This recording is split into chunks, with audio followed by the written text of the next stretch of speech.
میں نے دیکھا کہ آپ کے جسم سے ایک ٹکڑا جدا کیا گیا اور میری گود میں رکھ دیا گیا۔ اللہ پاک ان دونوں کو آپ کے پاس جمع نہیں فرمائے گا، ان میں سے ایک کو واپس بلا لیا جائے گا، آپ جسے چاہیں پسند فرمائیں۔ انتخاب مشکل تھا پر کرنا تھا، انتخاب ہو گیا۔ ٹھیک 3 دن بعد انا للہ و انا الیہ راجعون، یہ حسین کے مقتل کی خاک ہے۔ جب یہ سنا تو تعجب ہوا اور کہا کہ ابا جان آپ بڑے سے فرما رہے ہیں کہ چھوٹے کو پکڑ لو۔ یہ وہ مقام تھا جسے آج دنیا کربلا کے نام سے جانتی ہے۔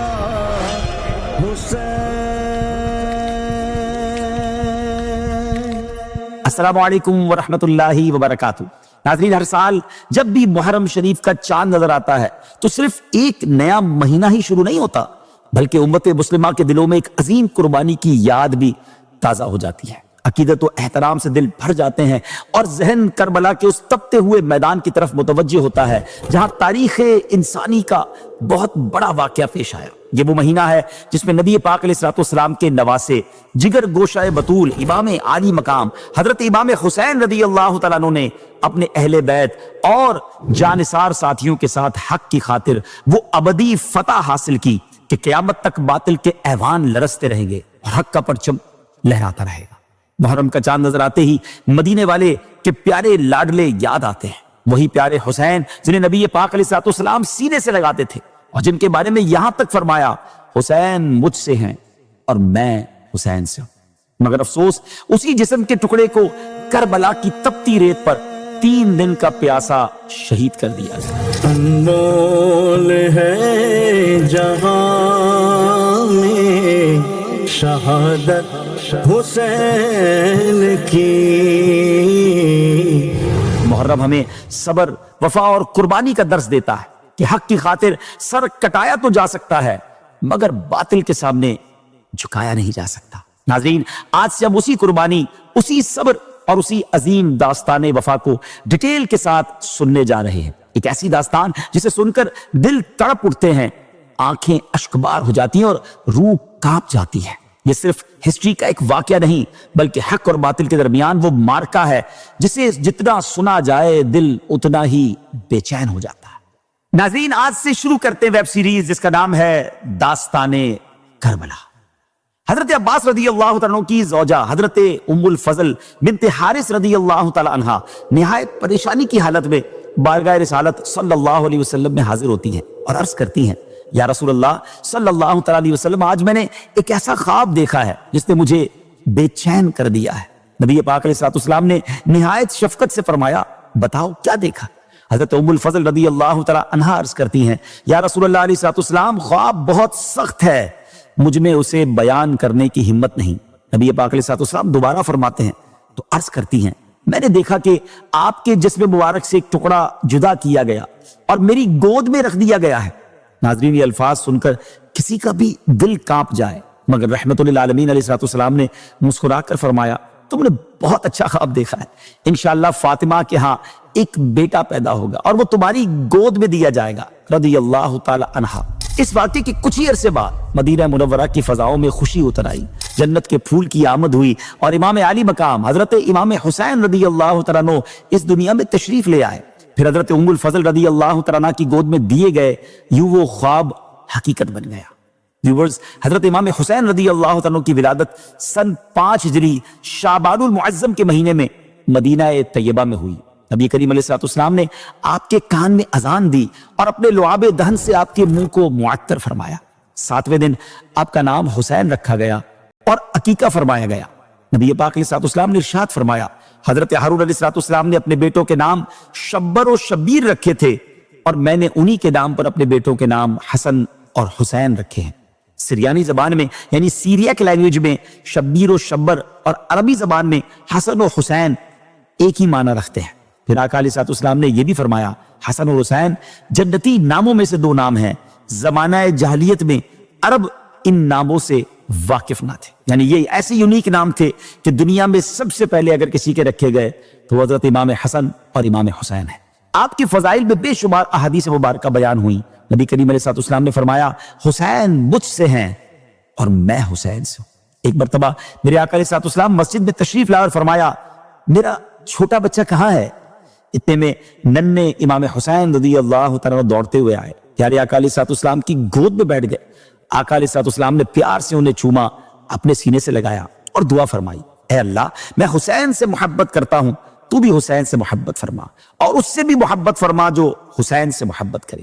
نبی پاک علیہ الصلوۃ والسلام صحابہ کرام سے فرمایا کرتے تھے جسے یہ پسند ہو کہ جنتی جوانوں کے سردار کو دیکھے تو وہ حسین بن علی کو دیکھ لے۔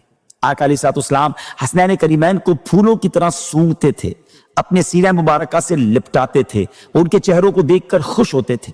یہ نبی پاک علیہ الصلوۃ والسلام مولا علی المرتضیٰ کرم اللہ تعالی وجہ الکریم اور بی بی فاطمہ رضی اللہ تعالیٰ عنہ کی تربیت ہی کا اثر تھا کہ امام علی مقام عبادت، تقوی، صبر اور سخاوت کا عظیم پیکر بن گئے۔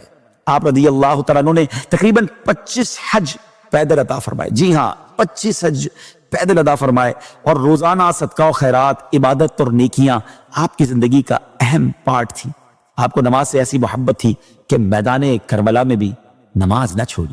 پھر ایک دن ایسا آیا کہ پیارے آقا علیہ الصلوۃ والسلام ان کو اپنی ایک ران پر اور اپنے شہزادے حضرت ابراہیم علیہ الصلوۃ والسلام کو دوسری ران پر بٹھائے ہوئے تھے کہ حضرت جبریل امین علیہ الصلوۃ والسلام حاضر ہوئے اور عرض کیا، یا رسول اللہ علیہ الصلوۃ والسلام، اللہ کریم ان دونوں کو آپ کے پاس جمع نہیں رکھے گا، ان میں سے ایک کو واپس بلا لیا جائے گا، اب آپ جسے چاہیں پسند فرما لیں۔ ناظرین، انتخاب ہمیشہ آسان نہیں ہوتا، کچھ انتخابات بڑے مشکل ہوتے ہیں۔ ایک طرف اولاد ہے، دوسری طرف اولاد کی اولاد ہے، یہ کیسا انتخاب ہے؟ پر نبی پاک علیہ الصلوۃ والسلام نے انتخاب فرمایا۔ آپ نے فرمایا اگر حسین جدا ہو جائیں تو ان کی جدائی میں فاطمہ علی کو تکلیف ہوگی اور مجھے بھی شدید تکلیف ہوگی، اور اگر ابراہیم وفات پا جائیں تو زیادہ غم مجھ کو ہوگا، اس لیے مجھے اپنا غم پسند ہے۔ ناظرین، اس واقعے کے صرف 3 دن بعد حضرت ابراہیم رضی اللہ تعالیٰ عنہ دنیا سے رخصت ہو گئے، اور اس کے بعد جب بھی امام حسین نبی پاک علیہ الصلوۃ والسلام کی خدمت میں حاضر ہوتے تو پیارے آقا علیہ الصلوۃ والسلام ان کی پیشانی کو چومتے، آنکھیں بھر آتی اور لوگوں سے فرماتے، میں نے حسین پر اپنے بیٹے ابراہیم کو قربان کیا ہے۔ ایک مرتبہ حضرت امام حسین رضی اللہ تعالیٰ عنہ اور امام حسن رضی اللہ تعالیٰ عنہ پیارے آقا کے سامنے کم سنی کے زمانے میں آئے اور وہ ایک دوسرے سے کشتی لڑ رہے تھے، تو نبی پاک علیہ الصلوۃ والسلام بیٹھے ہوئے کشتی ملاحظہ فرما رہے تھے، تو حضرت حسن سے پیارے آقا نے فرمایا کہ حسین کو پکڑ لو۔ حضرت فاطمہ تو زہرا نے کہا کہ ان کو بڑا تعجب ہوا کہ عرض کیا، ابا جان آپ بڑے سے فرما رہے کہ چھوٹے کو پکڑ لو، تو پیارے آقا علیہ السلام نے فرمایا دوسری طرف جبرائیل حسین سے کہہ رہے ہیں کہ حسن کو پکڑ لو۔ اللہ اکبر، یہ کیسا گھرانہ ہے، یہ کیسی برکت والے لوگ ہیں کہ ان کے خاندانی معاملات میں فرشتوں کی آمد ہو جاتی ہے۔ ویورز، ایپیسوڈ کے سٹارٹ میں ہم نے سنا تھا کہ امام علی مقام کی ولادت کی خوشخبری ولادت سے پہلے ہی دے دی گئی تھی، اسی طرح آپ رضی اللہ تعالیٰ کی شہادت کی خبر بھی آپ کے دودھ پینے کے زمانے میں ہی سنا دی گئی تھی۔ جی ہاں، حضرت علی، حضرت فاطمہ الزہرا اور دیگر صحابہ کرام علیہم الرضوان اور اہل بیت کے جانثار سبھی لوگ آپ کے زمانہ شیر خارگی ہی میں جان گئے تھے کہ نبی پاک علیہ الصلوۃ والسلام کا یہ لال ظلم و ستم کے ہاتھوں شہید کیا جائے گا اور اس کا خون نہایت بے دردی کے ساتھ زمین کربلا میں بہایا جائے گا۔ حضرت عائشہ صدیقہ رضی اللہ تعالیٰ روایت کرتی ہیں کہ نبی پاک صلی اللہ تعالیٰ علیہ وسلم نے فرمایا، جبرائیل نے مجھے خبر دی ہے کہ میرے بعد میرا بیٹا حسین زمین طف میں شہید کیا جائے گا۔ حضرت جبریل امین کربلا کی مٹی بھی ساتھ لائے تھے اور فرمایا تھا یہ حسین کے مقتل کی خاک ہے۔ ناظرین، طف کوفہ کے قریب اس مقام کا نام تھا جسے آج دنیا کربلا کے نام سے جانتی ہے۔ اسی طرح کبھی بارش کے فرشتے کے ذریعے خبر دی گئی تو کبھی ام سلمہ رضی اللہ تعالیٰ عنہ کو خاک کربلا دینے اور اس خاک کے خون ہو جانے کو شہادت امام حسین کے سائن قرار دینے کا ذکر ملتا ہے، جس سے معلوم ہوتا ہے کہ نبی پاک علیہ الصلوۃ والسلام کو ان کی شہادت کے بارے میں بار بار اطلاع دی گئی اور آپ نے بھی بارہا اس کا ذکر فرمایا، جس کی وجہ سے حضرت امام حسین رضی اللہ تعالیٰ عنہ کی شہادت کی خبر بچپن سے ہی خوب مشہور ہو چکی تھی۔ سب کو معلوم ہو گیا تھا کہ آپ رضی اللہ تعالیٰ عنہ کربلا کے میدان میں شہید کیے جائیں گے۔ مولا علی کرم اللہ تعالیٰ وجہ الکریم تو خود اس مقام کو دیکھ کر آئے تھے جہاں امام پاک نے شہید ہونا تھا۔ آپ رضی اللہ تعالیٰ عنہ جب اس مقام پر پہنچے تو فرمایا، نبی کریم علیہ الصلوۃ والسلام نے مجھے خبر دی تھی کہ حسین فرات کے کنارے شہید کیے جائیں گے۔ پھر آپ اس مقام پر گئے جہاں بعد میں شہداء کی قبریں بنی اور فرمایا یہاں ان شہداء کے اونٹ باندھے جائیں گے، یہاں ان کے کجاوے یعنی سیڈلز رکھے جائیں گے، یہاں آل محمد علیہ الصلوۃ والسلام کے جوان شہید ہوں گے اور آسمان و زمین ان پر روئیں گے۔ ناظرین، ذرا غور کیجئے، نبی پاک علیہ الصلوۃ والسلام جانتے تھے، مولا علی کرم اللہ تعالیٰ وجہ الکریم جانتے تھے، سیدہ فاطمہ الزہرا رضی اللہ تعالیٰ عنہا جانتی تھی، پورا اہل بیت جانتا تھا کہ حسین کربلا میں بے دردی کے ساتھ شہید کیے جائیں گے۔ مگر کوئی حضور کی بارگاہ میں آ کر یہ عرض نہیں کرتا کہ حسین کی خبر شہادت نے تو دل اور جگر پارا پارا کر دیا ہے، اب آپ دعا فرمائیں کہ اللہ عز و جل حسین کو اس حادثے سے محفوظ رکھے۔ کسی نے یہ دعا نہ کی کہ یا اللہ کربلا نہ آئے، کیونکہ محبت والے آزمائش سے بھاگا نہیں کرتے، وہ اللہ کی رضا پر سر جھکا دیتے ہیں۔ نبی پاک علیہ الصلوۃ والسلام کی آنکھوں سے آنسو بہتے تھے مگر زبان پر رضا تھی، مولا علی کے دل پر غم تھا مگر لبوں پر صبر تھا، سیدہ فاطمہ کے رضی اللہ تعالیٰ عنہ کے دل میں درد تھا مگر دعا یہی تھی کہ میرا حسین کامیاب ہو جائے۔ شاعر کہتے ہیں نا، زبان پر شکوے رنج و علم لایا نہیں کرتے، نبی کے نام لیوا غم سے گھبرایا نہیں کرتے۔ اور ناظرین، پھر وہ وقت آیا، کربلا میں سب کچھ چلا گیا، کل گھر اجڑ گئے، خون سے لت پت جسم تڑپتے رہے، ننھے بچے پیاس سے بلبلاتے رہے، ماؤں کے لال خاک پر گرے رہے مگر حسین ہارے نہیں، سر کٹ گیا مگر جھکا نہیں۔ اس لیے آج بھی دنیا کہتی ہے کربلا شکست کا نہیں، حسین کی کامیابی کا نام ہے۔ شاعر کہتے ہیں نا، قتل حسین اصل میں مرگ یزید ہے، اسلام زندہ ہوتا ہے ہر کربلا کے بعد۔ ناظرین، وقت اب اختتام کو پہنچا، اگلے ایپیسوڈ میں ہم بات کریں گے یزید کی کہ یہ بدبخت کون تھا اور امام حسین رضی اللہ تعالیٰ عنہ سے اس کی دشمنی کی اصل وجہ کیا بنی۔ اپنی دعاؤں میں یاد رکھیے گا۔ السلام علیکم ورحمۃ اللہ وبرکاتہ۔ تاریخ کا ایسا دور 60 ہجری جب حاکم بنا فاسق و فاجر، شرابی، بدکار، ظالم یزید۔ سلام یا حسین